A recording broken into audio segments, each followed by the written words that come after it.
Hello everyone. आज के इस वीडियो में हम एक और स्टेटमेंट को चेक करेंगे कि क्या ये स्टेटमेंट ट्रू है या फिर फॉल्स है। स्टेटमेंट है if fx maps x on to x then fx is 1 to 1 on x। कि अगर कोई फंक्शन f जिसकी डोमेन और कोडोमेन सेम है और फंक्शन अगर ऑन टू हो तो क्या फंक्शन 1 1 भी होगा। ये स्टेटमेंट फॉल्स है।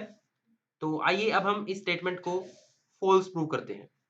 तो स्टेटमेंट को फॉल्स प्रूव करने के लिए हमने fx फंक्शन कंसीडर किया है cos ऑफ 2 पाई x। तो एक बार हम इस पॉइंट को समझ लेते हैं कि cos 2 पाई x फंक्शन का ग्राफ कैसे प्लॉट होगा। हम सभी f of x equal to cos x इस फंक्शन के ग्राफ के साथ अच्छे से फैमिलियर होते हैं।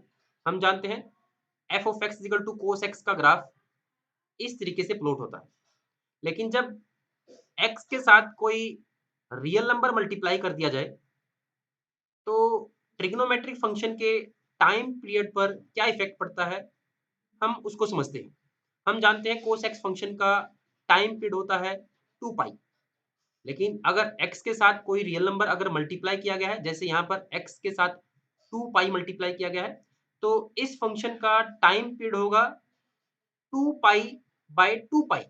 जिस नंबर को x के साथ मल्टीप्लाई किया होता है उसी नंबर को हम 2 पाई से डिवाइड कर देते हैं। तो इस बात का मतलब cos 2 पाई x का टाइम पीरियड होगा 1। जैसे अगर हमें cos 2x इस ट्रिग्नोमेट्रिक फंक्शन का टाइम पीरियड फाइंड आउट करना हो तो हमें 2 पाई को 2 से डिवाइड करना होगा। तो cos 2x का टाइम पीरियड होगा पाई। तो जो function f of x equal to cos x का ग्राफ -2 पाई से 2 पाई प्लॉट हो रहा था, वही सिमिलर ग्राफ अब cos 2 पाई x का -1 से 1 होगा, क्योंकि cos 2 पाई x फंक्शन का टाइम पीरियड अब चेंज हो चुका है।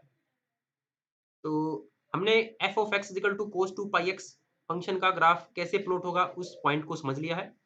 अब हम डोमेन कंसीडर करने जा रहे हैं x equal to close interval -1 to 1।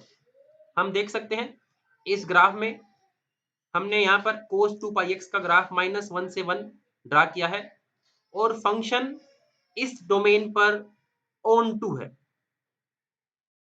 और हम बड़ी इजीली चेक कर सकते हैं ये फंक्शन इस डोमेन पर 1 1 नहीं है, क्योंकि 1 और -1 और 0 इन तीनों पॉइंट पर फंक्शन की वैल्यू 1।